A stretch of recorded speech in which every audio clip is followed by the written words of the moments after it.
the people of the cave is very important. All of the stories in the Quran have a central position in our religion. There are a few things I want to mention in the introduction to this khutbah that I think set the stage for the ideas I want to share with you and the reflections I intend to share with you from these ayat, and may Allah Azza wa Jal bring benefit from them. Now, the first thing I'd like to share with you is that, of course, the Quran is full of stories. It has many of them. And in all of those stories, we'll find a common thread, and that is that Allah does not go into too much detail. That Allah Azza wa Jalla has compared to the same story. If you find it, the biblical version of the same story, you'll find a lot more pages covering the same story in the Bible. Or if the same exact historical accounts a scholar writes about them, like for example, if a scholar writes a book about Ibrahim alayhi salam, his book is going to be a lot longer than even if all of the ayat combined about Ibrahim alayhi salam are going to come out to a lot shorter. What I'm trying to say is Allah, when He tells the stories, He's very brief. And that raises some questions. Why is He so brief? As a matter of fact, even the longest story in the Quran, the one unified story in the Quran, the story of Yusuf alayhi salam, is also in fact brief. As long as it is, it's still brief. And there are lots and lots of details that just aren't mentioned. You know, as far as locations are mentioned, only Egypt is mentioned. Where he used to live isn't even mentioned. Yusuf alayhi salam's father is mentioned. His brothers' names aren't even mentioned. His mother's not even, she doesn't even come up in the story. There's a minister. Ministers are pretty important people, you would think. We don't even know his name, not from the Quran. The Quran doesn't emphasize his name. So Allah Azza wa Jal chooses not to give us all the details. And the reason for that is whatever He chose to make part of the Quran, whatever He chose to include is of the most important value. Something that is not important enough to make it into the Quran does not make it into the Quran. So Allah Azza wa Jal Himself teaches us by telling stories in a certain way what is important and what is not important. That is Allah's way of prioritizing. So if you get obsessed and I get obsessed about what the name of the minister was or the king was at the time of Yusuf alayhi salam, well, that is a detail Allah Azza wa Jal Himself did not make important. There are other things that are far more important. If you and I start getting obsessed about what were the names of his brothers, what's the oldest guy's name, then what's number 2, what's number 3, what's number 4, all the way down to 12, what's the sequence? Well, Allah didn't make that a big deal, so we don't have to make that a big deal. Allah Himself prioritizes for us so we don't get sidetracked. Now, the story I want to share with you some things about is the story of the people of the cave. And even though the khutbah is actually not about them, it springboards from that event and that narrative that Allah describes in the beginning of Surah Kahf. These young people, if you don't know the whole thing, I'll just summarize it very briefly for you. These young people decided that they're going to not only accept, but live up to their Islam in a society that hated Islam.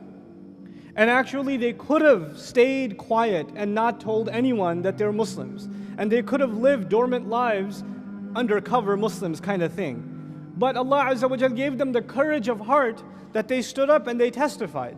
إذ قاموا فقالوا ربنا رب السماوات والأرض فما أهمية كلمة قاموا. Why is the word قاموا even mentioned? They stood up, they rose, they stood up to challenge the king and the authorities that be and said, no, we don't accept the religion of the state or whatever else, of the governance. We have our own faith. We believe in the master of the skies and the earth. They declared it openly.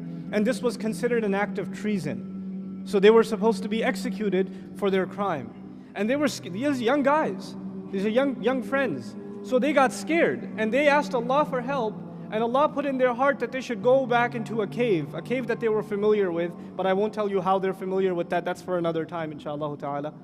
So they go into this cave into hiding, and Allah, covers their ears, they go to sleep, and they don't even realize that 309 some years have passed by and they wake up. And then the story continues that they come out, they send one of theirs to go get some food. Obviously he goes out to get food and he's wearing clothes from 300 years ago. Fashion might have changed just a little bit, and your currency might not exactly be the same. If somebody spoke English from 300 years ago, you'd be like, is it Halloween already? What's going on? It wouldn't fit in. So the guy goes to do some shopping and he's pulling out like 300-year-old currency. So obviously he gets attention. He's trying to not get attention. وَلْيَتَلَطَّفْ وَلَا يُشْعِرَنَّ بِكُمْ أَحَدًا. Whoever goes among you should really watch his step, and don't let anybody realize that what's going on with you. But the guy, how's he gonna hide if he's wearing 309-year-old clothes and he's got ancient currency in his hands? Obviously he's gonna be the center of attention. So now people find out about what's going on and they get discovered. That's the gist of it. But then Allah decided, and I told you, the stories in the Quran are brief. But Allah decided to dedicate a very long set of words to this discussion. And this discussion is سَيَقُولُونَ ثَلَاثَةٌ رَابِعُهُمْ كَلْبُهُم. They say there were three. They say, or they will say rather, that there were three, and the fourth one was their dog. Their fourth was their dog, because they had a dog that was at the mouth of the cave, that people would just see its paws and they'd run away. Okay, that Allah mentions his dog previously too. وَيَقُولُونَ خَمْسَةٌ سَادِسُهُمْ كَلْبُهُم. And then they're also going to say that there were five actually. There were five guys, and the sixth one was their dog. رَجْمًا بِالْغَيْبِ. And I'll tell you about رَجْمًا بِالْغَيْبِ in a bit. Throwing stones in the dark. Literally what that means is throwing stones in the dark. وَيَقُولُونَ سَبْعَةٌ وَثَامِنُهُمْ كَلْبُهُم. And they'll also say there were seven and the eighth one was their dog. Now, Allah says they say this and they say this and they say this. So you would think this is important. But actually a lot of times, a lot of Muslims, unfortunately, when they read this or study this story, they don't realize what's happening here, what Allah Azza wa Jal is saying. One thing we have to note in the Quran is whenever Allah Azza wa Jal says, يَقُولُونَ, they say. They say. Study the entire Quran, look for what they say. And you'll find they say really dumb things. They say idiotic things. They say things that Allah criticizes. They say things like يَقُولُونَ مَتَى هُوَ. They say, when is the day of judgment coming? You know, they ask, or they make all kinds of يَقُولُونَ شَاعِرٌ. They say he's a poet. That's what they say. In other words, when people just talk, Allah quotes their stupidity sometimes in the Quran and then answers it with wisdom. He answers it with wisdom. So even the usloob, just starting with sayaquluna, should give an ishara, should give a hint to the reader. Allah is not happy with these people.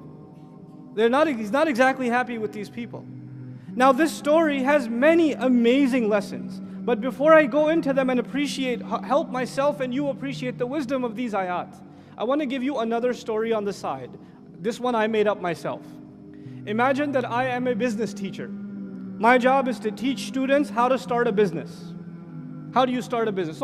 And a lot of times, of course, as a good teacher, you should use stories to teach lessons. Because students remember the story, they can relate to it, they can draw lessons from it, right? Allah Himself does that in Quran. So I decide to tell my students a story about a guy who started a business. So this guy, first he looked at the best real estate. He wanted to open up a store. So he found out which area has the most foot traffic, so people will walk into his store. Then he got a good price. He negotiated it really well, and he got the store. Then he looked at what product is most in demand, and made sure he went and purchased that kind of product. Then he went and found out what are the best suppliers so he can get the best prices for his product.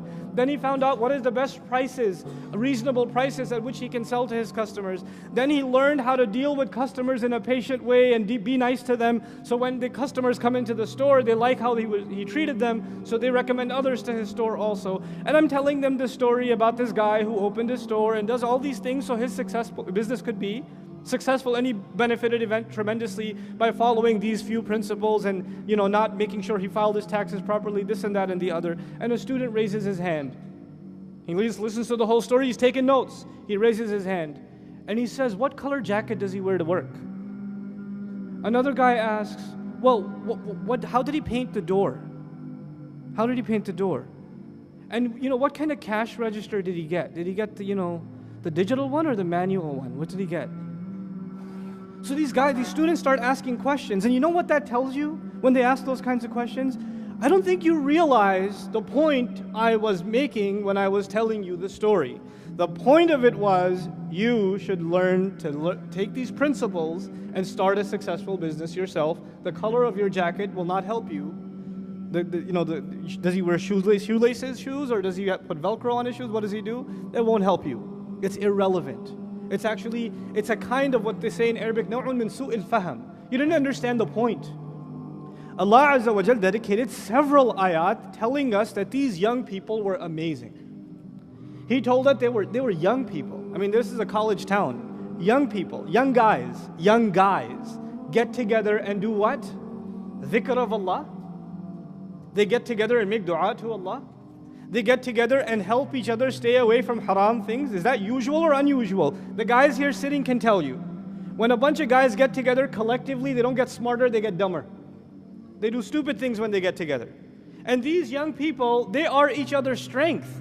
They, in a society filled with fitna, are protecting each other's deen. And young people living in a society that has no values can do anything they want. They could party, don't think that partying only got invented when, in the modern world. There's ancient forms of partying too. All the things you enjoy and all the forms of entertainment and, the distraction in life you have. Young people are gonna do bad things, especially when they get together. But these guys are pretty amazing. They get together and they protect each other from getting assimilated into losing all of their values. And they're pretty independent also. There's no parent over them telling them, you shouldn't do this is haram, this isn't right. A lot of you young people, your parents tell you, don't do that, don't watch this, don't go there, it's haram. And you're like, oh God, everything's haram. These guys don't even have parents telling them what to do. They have total freedom. As a matter of fact, the entire society is free and encourages them to be rebellious against Allah. And they say, no, we're not going to. These are pretty amazing people. And then they turn and make dua to Allah. وَهَيِّئْ لَنَا مِنْ أَمْرِنَا رَشَدًا. Brother comes up to me and says, brother, I go to campus and there's girls everywhere, man. I don't know what to do, bro. I got a lot of fitna. I can't help myself. Is there some exception for me? Because you can't blame me. I'm just surrounded by shaitan everywhere. So, sometimes I fall, it's not that bad.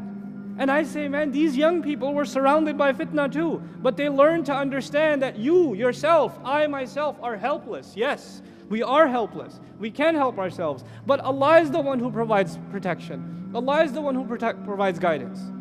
رَبَّنَا آتِنَا مِن لَدُنْكَ رَحْمَةً وَهَيِّئْ لَنَا مِنْ أَمْرِنَا رَشَدًا. That's the dua young people are learning to make from this amazing story. And then Allah will protect you in a way you can't even imagine. He took them into a cave, and these are not prophets. This is not a miracle of prophets. These are regular Muslims. These are regular Muslim young guys. And Allah can put them to sleep for 300 years so they can stay away from fitna. Allah can do that for them. And Allah can keep them alive. You're already learning Allah controls life and death, and Allah can save you in ways you can't even imagine. This is our iman. This is the power. When we say, Inna Allah ala kulli shay'in qadir, Allah is capable of all things, then that's what we're saying, that Allah can do anything. He can even do that with these young people. Why can't He help me? If His help can come in such miraculous ways, not even just for prophets, these are regular Muslims, then His help can come to me. I should not ever lose hope that the help of Allah is near. And the way in which it will come, I can't even imagine. They didn't know. They woke up, and they're like, يَتَسَاءَلُوا بَيْنَهُمْ إِذْ يَتَسَاءَلُونَ بَيْنَهُمْ قال قائل منهم كم لبثتم قالوا يوما أو بعض يوم. They're asking each other, hey, how long were we knocked out? One guy goes, I think we were out the whole day. And the other one's like, maybe a little bit of the afternoon. And the other one says, رَبُّكُمْ أَعْلَمُ بِمَا لَبِثْتُمْ. Your master knows better how long you've been there. Now that's enough for my point. Some people listen to this amazing story, and the only question that they raise their hand with and say, were they 3 or 4? Were they 5 or 6? Were they 7 or 8? هذا الرقم لا يقدم ولا يؤخر لا يضر ولا ينفع. Whether 3 or 4 or 5 or 6 or 18 or 25, how do you benefit from that? What color of the jacket? Allah is so angry at these people that Allah gave them this amazing lesson, and the only argument you find in them is this. What is wrong with you people? And then Allah, in His anger also, subhanahu wa ta'ala, described this practice with a phrase. He says, رَجْمًا بِالْغَيْبِ. رَجْمًا بِالْغَيْبِ. This is part of what you call in the Quran التصوير الفني, artistic depiction. Quran draws images, so you can imagine things, so you can learn lessons. Allah says these people who talk like this, they are like people standing in the dark with a bunch of rocks in their hand, and a guy's trying to hit a target, and he's just kind of throwing stones in every direction. That's called رَجْمًا بِالْغَيْبِ. Okay? بالظلام يعني, in darkness. He's just throwing stones in every direction. Now there's something wrong with a guy who does that.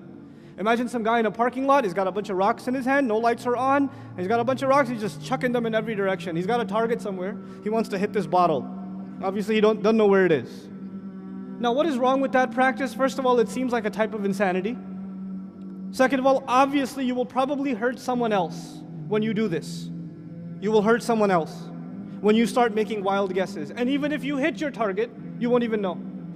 Even if you figured out it's 7 and it's not 8 and it's 6 and it's not 7, or it's 3 and it's not 4, so what? What do you get out of that?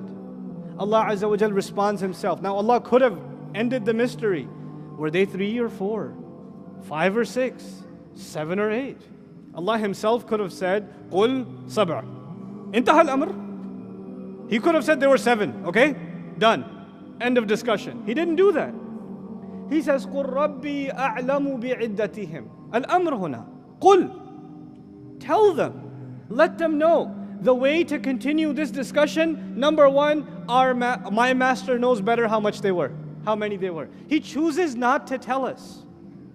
He chooses not to tell us. He chooses to tell us the thing you should know is Allah knows their number. That is not your business.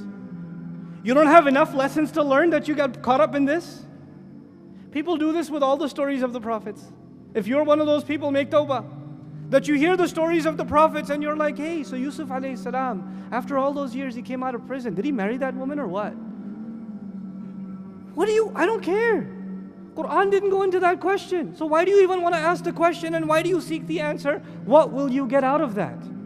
What will you benefit from it? There are some who ask, what kind of dog was it? What was the dog's name? You know, his name is Bowser or Rufus? What? I don't care. That doesn't help you. That is not the point of the story. Then people do this, and another way people do this, it's not just limited to stories.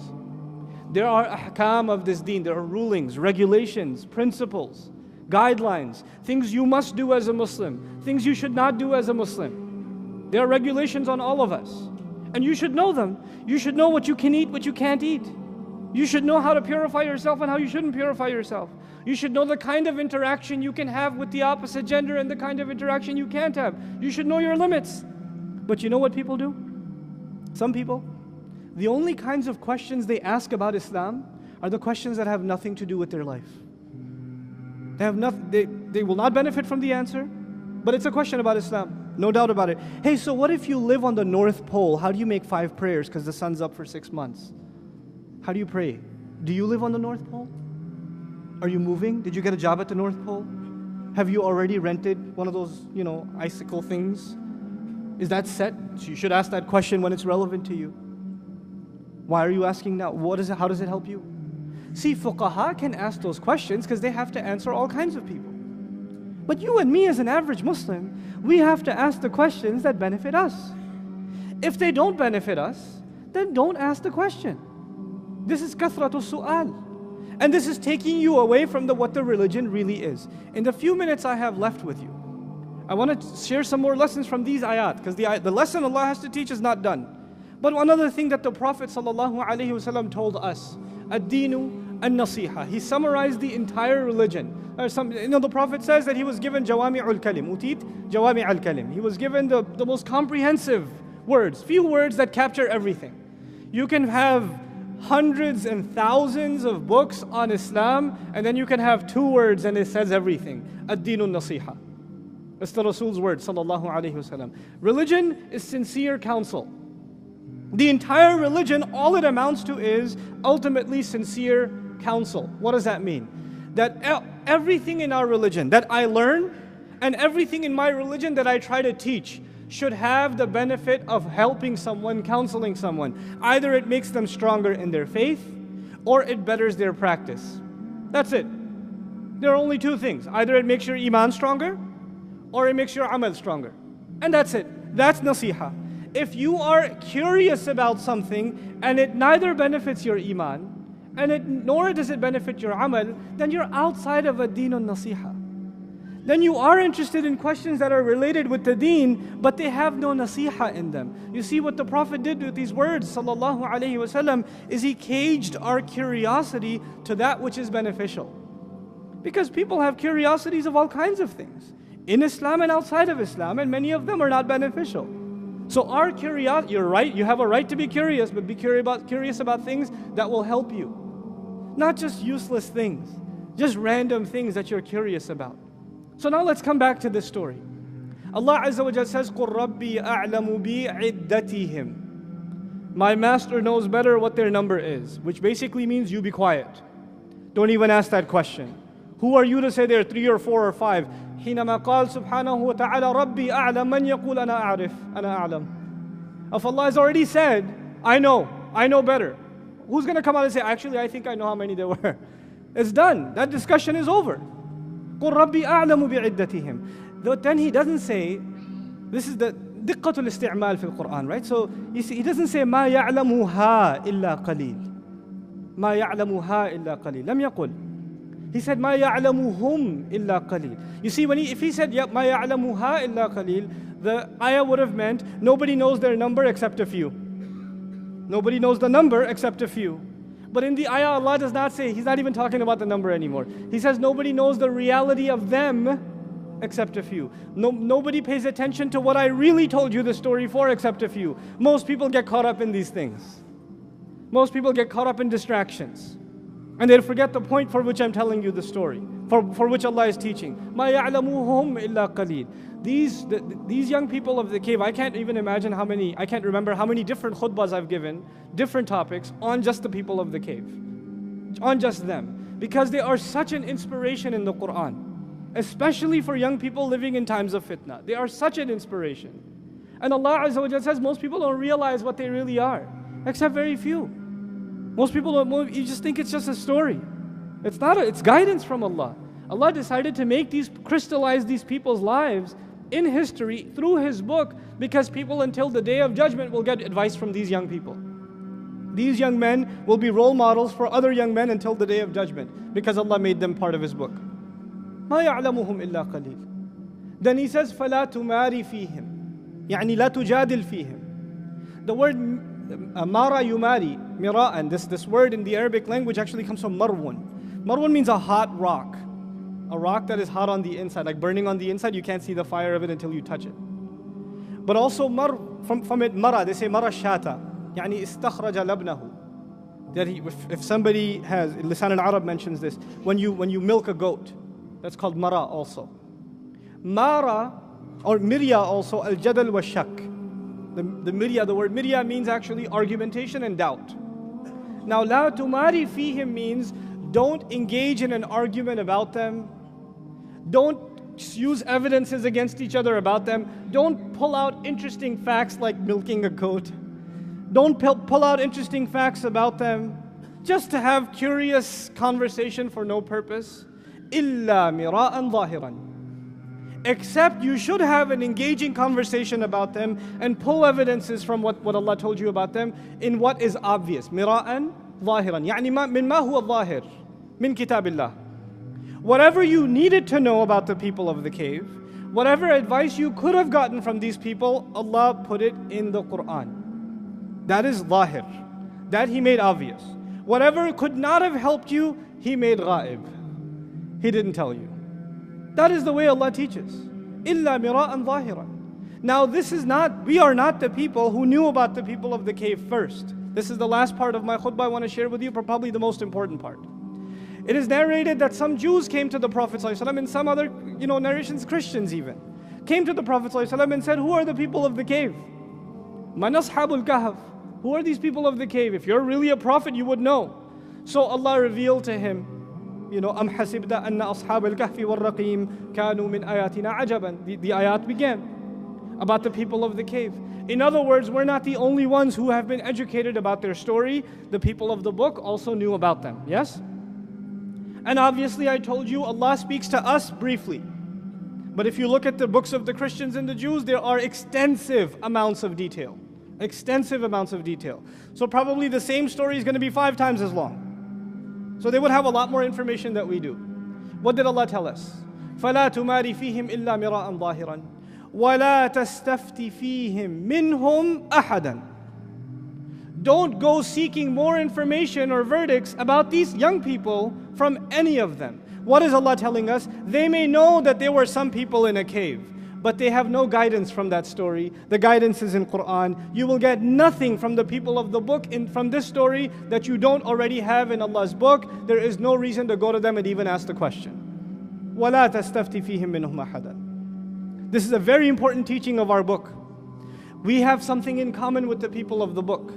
They know about Nuh alayhi salam, we know about Nuh alayhi salam. They know about Ibrahim alayhi salam, we know about Ibrahim alayhi salam. They know about Adam alayhi salam, we know about Adam alayhi salam. But what we know gives guidance, and what they know they have corrupted. They've corrupted it. So and I'm telling you, if you read what they say about Ibrahim alayhi salam, you will think it's talking about another person. Not the Ibrahim alayhi salam that Allah told you about in Quran and that the Prophet told you about in his Sunnah. It's a different person. You can't even compare. Like, is this the same Abraham? Is this what you say about him? Allah Azza wa Jalla says there's no reason to go to them for fatwa. لا تستفتي فيهم منهم أحدا. On these things. Because whatever lessons you had to learn from these great figures of history, Allah Azza wa Jalla perfected those lessons. Perfected them. So they are permanently relevant until the Day of Judgment in the Quran. This is the superiority of Quran. They may have original knowledge of the story, but the perfect knowledge of the story and the most beneficial knowledge of the story that will have nasiha for you and me and for all of mankind, that is going to be Allah's book. وَلَا تَسْتَفْتِ فِيهِم مِّنْهُمْ أَحَدًا. Subhanallah. This is the point of my khutbah today was an attitude. We're supposed to bring an attitude to Allah's book, to the stories of the prophets, to everything we learn in Islam. We're not just learning it to full of curiosity. We're learning it so it makes us better in something. It strengthens our iman, it builds our understanding, it makes us better practicing. In some way it made us a better Muslim. It strengthened our heart or it strengthened our action. May Allah Azza wa Jal make us a people who internalize ad-deenun nasiha. May Allah Azza wa Jal help us learn the teachings of the Quran in a way that better our faith and better our practice. May Allah Azza wa Jal help instill a love for this book and the sunnah of His Messenger alayhi salatu wasalam into our own hearts and into the hearts of our families. Barakallahu li wa lakum fil Qur'an al-Hakim wa nafa'ni wa iyyakum bil ayat wa dhikr al-Hakim.